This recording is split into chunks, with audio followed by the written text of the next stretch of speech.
நம்மளோட பூமியில ரொம்ப முக்கியமான பங்கா இருக்கிறது கடல். அந்த கடல்ல எவ்வளவோ அறிவியல் விஷயங்கள் இருக்கு. நாமளும் கடந்த 3 வாரமா கடல்ல இருக்கிற அறிவியலை பத்தி நிறைய தெரிஞ்சுக்கிட்டே வரோம். அதோட தொடர்ச்சியா இந்த வாரம் நாம தெரிஞ்சுக்க போறது கடல் அரிப்பு மற்றும் கடல் பராமரிப்பு. கடல் ஓசை FM 90.4 மற்றும் விக்யான் பிரசார் அமைப்பின் அறிவியல் பலகை இணைந்து வழங்கும் அற்புத அறிவியல். அற்புத அறிவியல் நிகழ்ச்சியில இன்னைக்கு நாம கடல்ல ஏற்படுற அரிப்பும் அதற்கு பின்னாடி இருக்கிற அறிவியல் காரணங்களையும் கடல் பராமரிப்போட முக்கியத்துவம் பற்றியும் நிறைய விஷயங்களை தெரிஞ்சுக்க போறோம். இந்த நிகழ்ச்சியை உங்களுக்காக தொகுத்து வழங்குவது நான் அலெக்ஸ் பாண்டியன். அற்புத அறிவியல் நிகழ்ச்சியில இன்னைக்கு நாம கடல்ல ஏற்படுற அரிப்பையும் அதற்கு பின்னாடி இருக்கிற அறிவியல் காரணங்களையும் கடல் அரிப்பிலிருந்து பராமரிக்கக்கூடிய விஷயங்களையும் தெரிஞ்சுக்க போறோம். முதல்ல கடல் அரிப்பு மற்றும் அதன் பாதிப்பை பற்றி ஒரு சிறு கவிதையை கேட்கலாமா? கடலை கடக்க, கடல் மேல நடக்க, நடமேட கட்டி, பயணம் பண்ண பாலமும் கட்டி, தொழில்நுட்ப வளர்ச்சிக்காக கடல் பட்ட தொந்தரவு இப்ப துயரமா வந்திருக்கு. கடல்ல விழுந்த எந்திர சத்தம் கரையையும் எந்திரிக்க விடல. கடலை நம்பி அதை ஒட்டி இருக்கும் கரையை நம்பி 1000 குடும்பம் வாழுறாங்க. இம்புட்டோண்டு கரையும் இல்லாம போனா இத்தனை சனமும் எங்க தான் போவோமுங்க?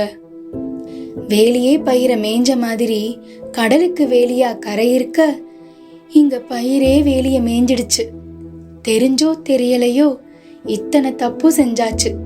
மிச்சம் வரும் காலத்திலேயாவது வாரி கொடுக்கும் கடலோட வளத்தையும் கொஞ்சம் காத்திடுவோம். கடல் அரிப்பு பத்தின கவிதையை கேட்டோம். அடுத்து இந்த கடல் அரிப்பால பாதிக்கப்பட்ட மக்கள் கடல் அரிப்பு பத்தின விஷயங்களை நமக்காக சொல்லியிருக்காங்க. அதை கேட்கலாமா? வணக்கம் அம்மா, உங்களை பத்தி சொல்லுங்கம்மா. அது என் பேர் லதா மேரி, பாமன்ல தெக்குவாடியிலேருந்து பேசுகிறேன். இப்போ கொஞ்ச நாளுக்கு முன்னாடி உங்களோட வீட்டில் அரிப்பு, கடல் அரிப்பு ஏற்பட்டுச்சு. அந்த அரிப்பு ஏற்படும் போது உங்களுக்கு எப்படி இருந்துச்சு? அந்த வீட்டுக்குள்ள அந்த சூழ்நிலைகள்லாம் எப்படி இருந்துச்சு? அதாவது கடலால ஆக்ரோஷமா வந்தது. அந்த தண்ணிக்குள்ள தான் என் பேரன் பேத்தியா நாங்கள் எல்லாரும் இருந்தோம். அதிகாலையில் எங்கள் அண்ணன் ஓடி வந்துட்டாப்புல. நைட்லாம் நாங்கள் அதில் தண்ணிக்குள்ள தான் இருந்தோம். எங்கள் வீடே தண்ணிக்குள்ள தான் இருந்துச்சு. எந்த சாமான்களுமே எடுக்கல. இதுவரையும் நாங்கள் எந்த சாமான்களுமே எடுக்கல. அந்த வீட்டுக்குள்ள இருந்து அப்படியே தான் கிடக்கு. நீங்க இப்ப போய் வேணா பார்க்கலாம். சரி, அங்க இப்போ அந்த தண்ணினா வத்தி இறங்கிருச்சா இல்ல அப்படிதான் இருக்கு? இல்ல அப்படியேதான் வருது.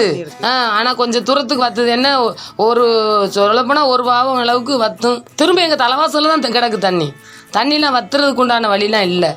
ஏன்னா கடல் அரிப்பு அதிகமாயிருச்சு. அதிகமாகனா கடல் இனிமேல் வத்தாது.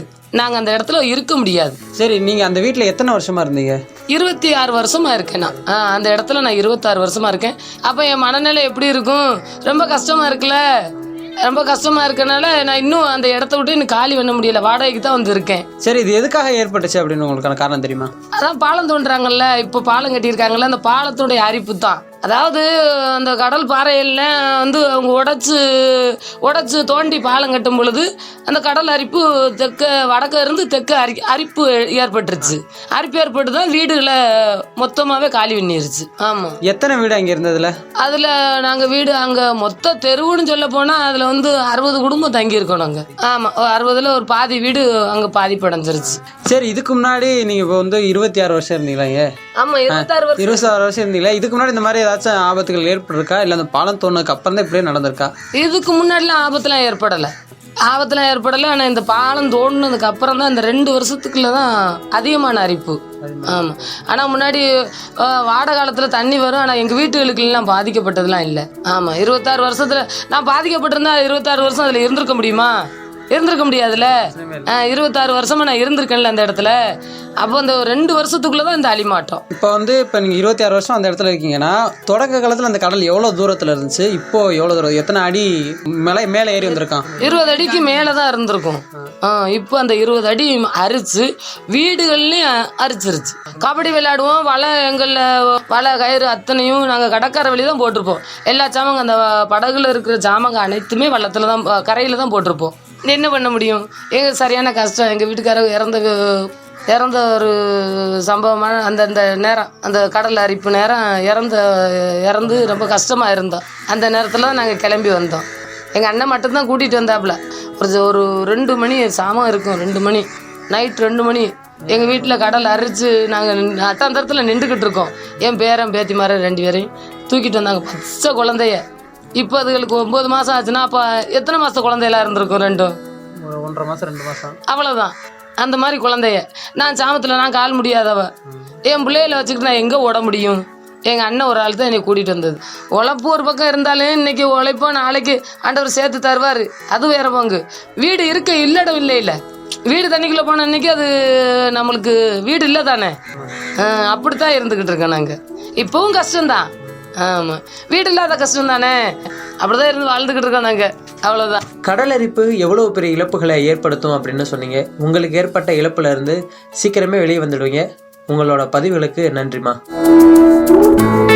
கடல் அரிப்பு எவ்வளவு பெரிய மாற்றத்தை ஏற்படுத்துது, கடலை நம்பி கடற்கரையில வாழ்ற தொழில் பண்ற மக்களுக்கு எவ்வளவு பாதிப்பை ஏற்படுத்துதுன்னா தெரிஞ்சுக்கிட்டோம். அடுத்து இந்த எல்லா விஷயத்தையும் ஒரு ஒளி நாடகம் மூலமா நம்ம வந்து கேட்க இருக்கோம்.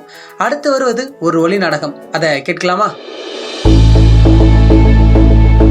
அப்பா, சம்மர் லீவுக்கு ஊட்டி கொடைக்கானல் கூட்டிட்டு போவீங்கன்னு பார்த்தா என்னப்பா கண்காட்சி கூட்டிட்டு வந்திருக்கீங்க? ஊட்டி கொடைக்கானல்லாம் போனால் ஜாலியாக இருக்கும், ஆனால் அது கொஞ்ச நாளில் மறந்துடும். உன்னைய அறிவியல் கண்காட்சி கூட்டு போகிறேன், அங்கே போயிட்டு வா, வாழ்க்கையிலேயே மறக்க மாட்டேன், அப்படி எக்ஸ்பீரியன்ஸ் கிடைக்கும். சரி சரி, பார்க்கலாம் என்ன அனுபவம் கிடைக்குதுன்னு. ஃபியூச்சர் கிளாஸ், உங்க ஊரோட எதிர்காலத்தை காட்டுற ஃபியூச்சர் கிளாஸ். வாங்க வந்து உங்க ஊரை பத்தி தெரிஞ்சுக்கோங்க. என்ன சார் சொல்கிறீங்க? இது ஃபியூச்சர் கிளாஸா? ஆமா சார், இது ஒரு புது கண்டுபிடிப்பு. இந்த கண்ணாடி வழியா பார்த்தா உங்க ஊரு இல்ல உங்களுக்கு பிடிச்ச இடங்கள்லாம் 15 வருஷத்துக்கு அப்புறம் எப்படி இருக்குன்னு பார்க்கலாம். அப்பா அப்பா, இது செம்மையா இருக்கும் போலப்பா, நான் அதில் பார்க்கவாப்பா? சரி பாரு, இதை எப்படி சார் ஆப்ரேட் பண்ணுறது? தம்பி வா, வந்து இந்த டேபிள்ல நில்லு. உனக்கு முன்னாடி இருக்க கண்ணாடி வழியா பாரு. அதுக்கு முன்ன மேப்ல உனக்கு எந்த ஏரியாவை பார்க்கணும் அப்படின்றத மார்க் பண்ணணும். சொல்லு, உனக்கு எந்த ஏரியாவை பார்க்கணும்? கடற்கரைக்கு பக்கத்துல என் ஃப்ரெண்டோட வீடு இருக்கு, அதை பார்க்கலாமா?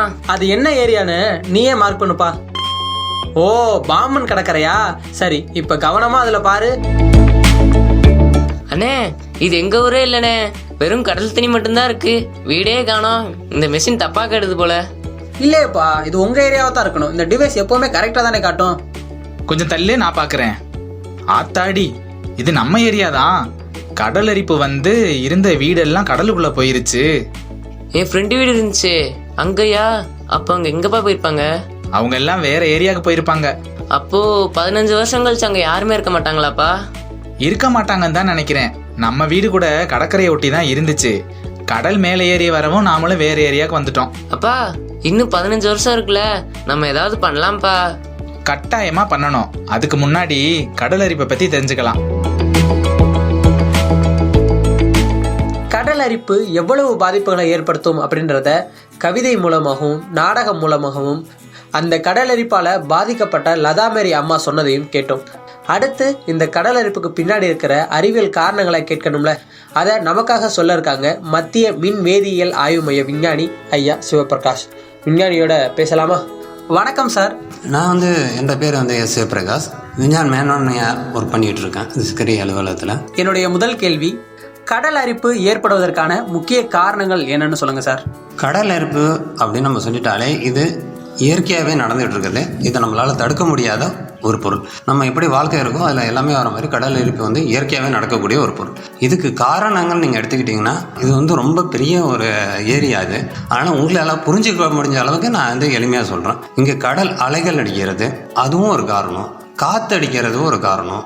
காற்று ரொம்ப ஹெவியாகிடுச்சு, மணல் கூட்டமாக ஒரு இடத்துல சேர்றது. அப்படி இந்த காற்றுனாலையும் நம்ம மண் நகருது. அது எப்படி நகருது?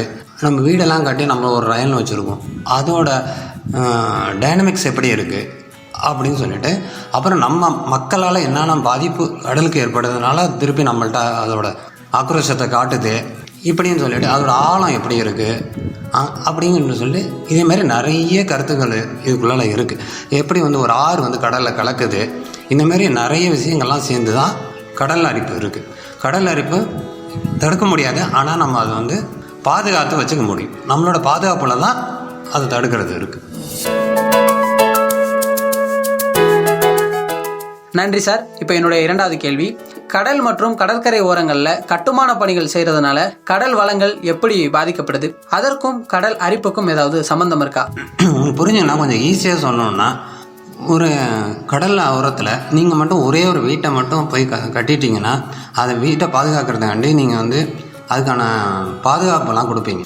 நிறைய கடல் பாதுகாப்பு முறைகளை நீங்கள் ஃபாலோ பண்ணுங்கள். அந்த ஒரு வீட்டை மட்டும் தான் நீங்கள் பாதுகாக்கலாம். ஆனால் அதுக்கு பக்கத்தில் உள்ள எல்லா இடத்தையும் வருத்தியாக அது 2-3 மடங்கு அதிகமாக ஆக்ரோஷத்தை காட்டி அது வந்து உங்கள் வீட்டுக்கு பக்கத்தில் உள்ள ஏரியாவெல்லாம் காலி பண்ணிட்டு போயிடும். அதனால தான் சில ஏரியா மேடாக இருக்கிற மாதிரி காட்டும், சில ஏரியா பள்ளமான மாதிரி காட்டும். அதனால் கடல்களில் கட்டுறப்ப அப்புறம் அதுக்கான தகுதியான அதிகாரிகள்கிட்ட பர்மிஷன் வாங்கி கட்டுறது வந்து நல்ல நடவடிக்கை. மக்களாக இருந்தாலும் நீங்கள் கடல் ஓரத்தில் வீடு கட்டுறது வந்து தடுத்துட்டு எங்கே கட்டணும் அப்படின்னு தெரிஞ்சு கட்டுங்க. ஒரு இடத்துல மட்டும் பாதுகாப்பு கொடுத்தா அது பாதுகாப்பாக இருக்காது. சரி, பெருகப்பட்டு கட்டுமானங்கள் எடுத்துப்போம் அப்படின்னு சொல்லிட்டு நீங்கள் வந்தீங்கன்னா ஈவன் உங்களோட ஜெட்டின்னு சொல்கிறது கூட நாளடைவில் எரோஷனை இண்டு பண்ணுறதுக்கான காரணங்கள் அமைகிறதுங்கிறத நீங்கள் புரிஞ்சுக்கணும். கட்டுமானம் பண்ணுறதுனாலையும் நமக்கு ஒரு சில பாதுகாப்பு. அதனால தான் அவங்க வந்து ஒரு அந்த ஜெட்டியில் எல்லாமே பில்லர் மாதிரி ஒரு அரேஞ்ச்மெண்ட்டை பண்ணி அதை கட்டுறாங்க. அலைகளை அவ்வளோ ஃபோர்ஸை வந்து நம்ம டைரெக்டாக இது பண்ணக்கூடாது, கொஞ்சம் கொஞ்சமாக பண்ணணும் அப்படிங்கிற இதில் ஒரு சுவர் மாதிரி கட்டாமல் பில்லராக வச்சு அதை கட்டுறாங்க. இருந்தாலும் அதுவும் நாளடைவில் மண்ணெரிப்பை உண்டு பண்ணணும் தான். உலகளாவே ஒரு விஷயம் சொல்லணும்னா, அரேபியன் கண்ட்ரியில் வந்து கடலை வந்து தனித்தனி தீவுகளை உருவாக்குனாங்க. நிறைய தீவுகளை உருவாக்குனாங்க. அந்த தீவுகளை வந்து இந்த உலகத்தை மேப் மாதிரியே பண்ணாங்க. நம்ம உலகத்தை மேப்பில் பார்ப்போம்னா India, Asia, Africa, America, South America, இந்த மாதிரி கடலை அவங்க உருவாக்கி அவங்கனால நிறைய தீவுகளை வந்து கொஞ்சம் தீவுகளை விற்றாங்க. அதுக்கப்புறம் தான் கோஸ்டல் ரீஜன் கண்டுபிடிச்சி சொன்னிச்சு, உங்களோட கடற்கரை பகுதிகள் ஃபுல்லுமே பாதிப்படைஞ்சிருச்சு 2 வருஷத்தில். இது வந்து இப்படி நேராக நீள்வட்ட பாதையில் இருந்தது வந்து இப்போ வந்து இப்படி அலைகள் மாதிரி ஃபுல்லுமே அது வந்து 2 கிலோமீட்டர் வரைக்கும் 3 கிலோமீட்டர் வரைக்கும் உள்ளால் வந்துட்டு போயிருக்கு. அப்போ நம்மளை கடலோரங்கள் சிவியராக பாதிக்கப்படுது அப்படின்னு சொல்லி அந்த மிகப்பெரிய மெகா ப்ராஜெக்டை வந்து அவங்க கைவிட வேண்டியப்பட்ட நிலைமை வந்துச்சு.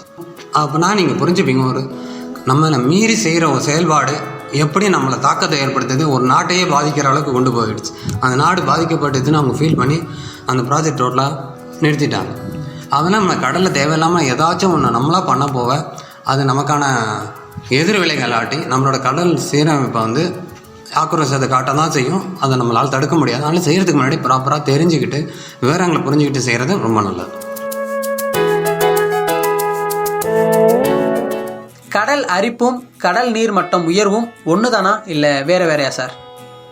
இப்போ பார்த்தீங்கன்னா கடலில் வந்து நார்மலாக வந்து லோ டைட் ஹை டைட்னு ஒன்று வரும். அது ரொட்டீனாக வந்து அந்த 3க்கு தகுந்த மாதிரி உயரலைகள் தாழ்வலைகள் 2மே வந்து தான் போகும். அதை பற்றி ஒன்றும் இல்லை. மிச்சப்படி பார்த்திங்கன்னா நம்ம பயன்படுத்துகிற பொருட்கள் இப்போ கார்பன் டை ஆக்சைடுன்னு சொல்லிட்டு கரிமல வாயுன்னு சொல்லிட்டு அதெல்லாம் நம்ம நிறைய இண்டஸ்ட்ரி ரிலீஸ் பண்ணுறோம். அது இல்லாமல் நம்மளும் வீட்டில் நிறைய யூஸ் பண்ணிக்கிட்டே இருக்கிறோம். நம்மளோட கரண்ட் யூஸ் பண்ணுறது நீங்கள் பார்த்திங்கன்னா மின்சாரம் யூஸ் பண்ணுறது பார்த்திங்கன்னா ரொம்ப அதிகரிச்சிடுச்சு. அதுவும் பார்த்திங்கன்னா ஒரு வகையில் இந்தியாவில் வந்து எல்லாமே தெர்மல் பவர் பிளான்ட். அது பார்த்திங்கன்னா நீங்கள் திருப்பி CO2 தான் ரிலீஸ் பண்ணுறோம். மிச்சப்படி பொதுவான CO2 வண்டி 2 வீலர் 4 வீலர் எல்லாமே கார்பன் டை ஆக்சைடு தான் ரிமூவ் பண்ணுது நம்மளை தாண்டி. ஆனால் அதுக்கு ஏற்ற மரங்களும் இருக்கிறதா இருக்குது, அது அதிகரிக்கலை. அதே மரங்கள் இருக்குது, ஆனால் அதிகரிக்குது. அந்த CO2 அதிகரிக்கிறதுனால கடல் மட்டம் உயருது. கடல் மட்டம் உயர நமக்கு தண்ணியோட உயரம் அதிகரித்ததுனால இந்த அலைகள் வீசக்கூடியது வந்து அதோட ஆற்றல் வந்து ரொம்ப பல மடங்கு ஆகிடும். கொஞ்சம் 1 அடிக்கு தண்ணி இருந்துச்சுன்னா அதோட அலைகள் கம்மியாக இருக்கும். 2 அடி இருந்தால் அதோட அலைகள் வீரியம் அதிகமாக இருக்கும். ஒரு 4 அடி 5 அடி போக பார்த்திங்கன்னா அதோட வீரியம் அதிகரிக்கும். ஆனால் மண்டபம் மாதிரி இடத்துல ஏன் இல்லை அப்படின்னு உங்களுக்கு தெரிஞ்சிருக்க வேண்டியது, இங்கே லோ டைடு ஏரியான்னு சொல்கிறாங்க. அது ஒரு காரணம். இங்கே ஹைட்டு இல்லாதனால உங்களால் அந்த கடலோட வீரியத்தை பார்க்க முடியல. கடல் அலைகள் இல்லாமல் சைலண்ட்டாக இருக்கிற மாதிரியே இருக்குது. அந்த சைடு வந்து இலங்கை இருக்குது, இந்த சைடு இந்திய பகுதிகள். இது வந்து ஒரு நடுப்பகுதியாக இருக்குது. அந்த பாலம் அமைச்சதில் ஒரு நடுப்பகுதியாக இருக்குது. அதனால் கடலோட ஆற்றலும் கம்மியாக தெரியுது, ஆழம் இல்லாதனால அலைகளும் கம்மியாக தெரியுது இந்த ஊரை பொறுத்தவரையில், ராமேஸ்வரத்தை பொறுத்தவரை. சார், என்னுடைய கடைசி கேள்வி, கடல் அரிப்பு ஏற்படுறதுனால பாதிக்கப்படுறதுல முதல் வரிசையில் மீனவர்கள் இருக்காங்க. அதனால் கடல் அரிப்பு ஏற்படாம பராமரிக்க மீனவர்கள் என்னென்ன மாதிரி முயற்சிகள் செய்யலாம்னு சொல்லுங்க சார். கட்டாயம் செய்யணும், செய்ய வேண்டியது இருக்குது. நம்மளை சுற்றி எல்லாமே எப்படி நல்லா இருக்கும், நம்மளும் அப்படி நல்லா இருப்போங்கிறது தான் இதில் முக்கிய விதியே.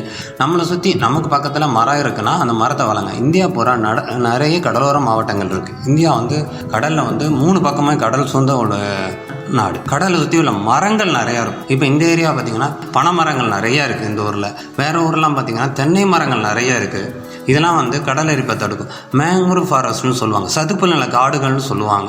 மேங்க்ரூவ் ஃபாரஸ்ட்டுன்னு சொல்லிட்டு அதுக்கு சதுப்பு நில காடுகள்னு சொல்லிட்டு அது நம்ம தமிழ்நாட்டை எடுத்துங்க. நீங்கள் மற்ற மாநிலம் கொண்டு தமிழ்நாட்டை எடுத்துக்கிட்டாலே நிறைய கடற்கரை வருவாங்கள சதுப்பு நில காடுகள் இருக்குது. அது மண்ணரிப்பை பயங்கரமாக தடுக்கக்கூடிய முதல் இடத்துல இருக்குது சதுப்பு நில காடுகள். அதுக்கப்புறம் பார்த்திங்கன்னா தென்னை மரங்கள், பனை மரங்கள், யூக்கலிப்டஸ் அந்த மரங்கள் இது மாதிரி இருக்குது. இதுதான் மட்டும் வெளியே இது எல்லாமே சொன்னது கடலுக்கு வெளியில் நான் சொல்லிகிட்ருக்கேன். நமக்கு தெரியாமல் தண்ணிக்குள்ளால் இருக்கிறத பார்த்திங்கன்னா பவளப்பாறைகள் இருக்குது, சீ கிராஸ்ன்னு சொல்லிட்டு செடிகள் நிறையா இருக்குது. அதெல்லாம் அந்த அலைகள் அடிக்கிறப்ப நிறைய எனர்ஜி எடுத்துகிட்டு வரும். அது அதிக சக்தியாக வரும். அதை கொஞ்சம் கொஞ்சமாக குறைச்சி நம்ம உள்ள தாக்கத்தை குறைக்கிது. அதனால் அதை நீங்கள் பாதுகாக்கணும். அது நம்ம அதை பாதுகாத்தா அது நம்மளை பாதுகாக்கும். இதுதான் அதோட கோட்பாடு. அது பக்கத்தில் ஒரு சின்னதாக இருக்கே அதனால் நமக்கு என்ன பயன் அப்படின்னு அப்படி கிடையாது. அது சின்ன சின்ன அலைகள் வேகமாக வரப்போ அந்த வேகத்தை குறைச்சி நமக்கு கொடுக்குது. அது இல்லாமல் இங்கே கடலில் ஆழம் கொஞ்சம் கம்மியாக இருக்குது. ஆழம் அதிகரிக்க அலைகளோட வேகம் அதிகரிக்கும். அந்த அதிகரிக்க அரிப்புகள் ஏற்படும். அதனால் நமக்கு அது கஷ்டத்தை ஏற்படும். அதனால் கடலுக்குள்ளால் உள்ளதையும் நம்ம பாதுகாக்க வேண்டியது நம்மளோட கடமை.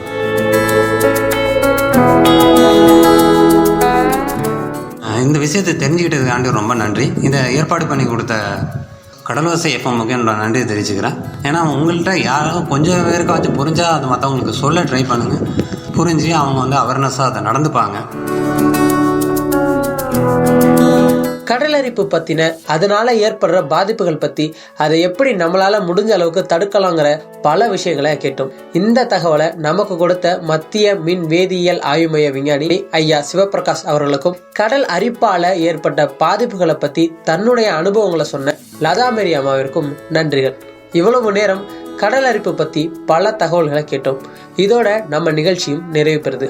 நீங்கள் இணைஞ்சிருந்தது நம்ம கடலோசை எஃப்எம் 90.4 மற்றும் விக்யான் பிரசார் அமைப்பின் அறிவியல் பலகை இணைந்து வழங்கும் அற்புத அறிவியல் நிகழ்ச்சியை தொகுத்து வழங்கினது நான் அலெக்ஸ் பாண்டியன்.